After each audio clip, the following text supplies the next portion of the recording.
Okay, so in this sort of final video or penultimate video, just going to think about some of the implications of some of the things we've looked at. And the first thing we're looking at is energy implications. Okay, so what you need to be really key on is about what's going on when a cell charges up a capacitor. Simple circuit like that. You get a cell, shove it onto a capacitor.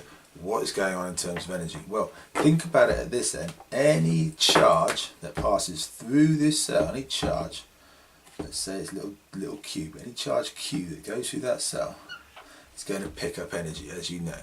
Okay?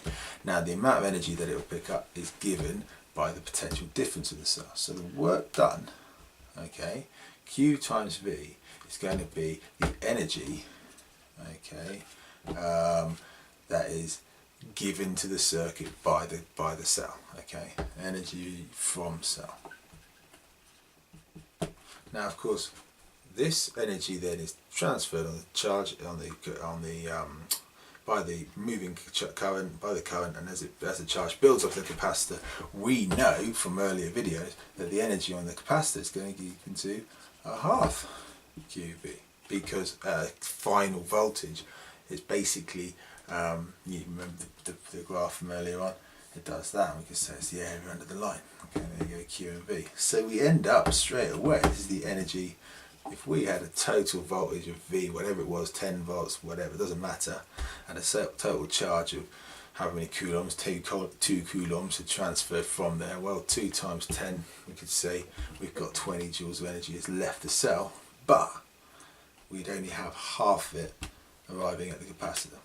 Energy on capacitor, or in capacitor I should say.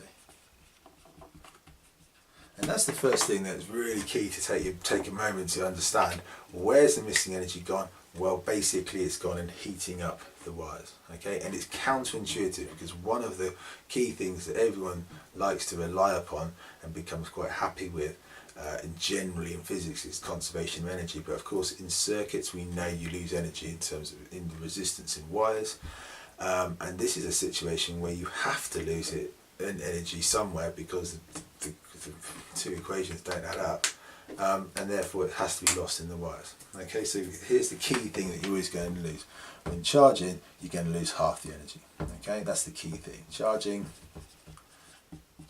from cell, from cell equals you lose half the energy.